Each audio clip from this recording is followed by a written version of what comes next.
আমি খুবই আনন্দিত হয়েছি।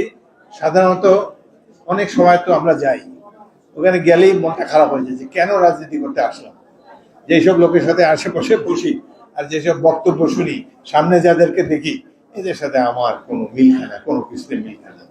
সেই তুলনায় আজকে অন্তত আমার জন্মভূমির এলাকার, যেখানে আমার বাড়ি, আমার পিতা যাদেরকে সার্ভিস দিয়েছেন, আমি 40 বছর যাদের সাথে অঙ্গাঙ্গিভাবে ছিলাম, তাদের সাথে মিলিত হতে পারে আমি খুবই আনন্দিত হয়েছি।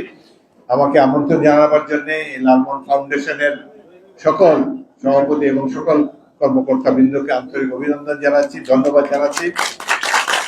আর যারা আজকে যাদের অভিষেকে এসেছে, যারা নবনির্বাচিত কমিটি, আমরা আশা করব তারা লালমোহনের মুখ উজ্জ্বল করবেন, লালমোহনের সাধারণ মানুষকে সার্ভিস দিবেন। অসহায়, নিরাশ্রয়, দুর্বল যেসব নাগরিক ঢাকা শহরে এসে ইতস্তত বিক্ষিপ্তভাবে হাঁটাচলা করে, তাদেরকে একটা ঠিকানা দেওয়ার চেষ্টা করবেন, তাদেরকে চাকরির ব্যাপারে সাহায্য করবেন এবং তাদেরকে সাহস দিবেন।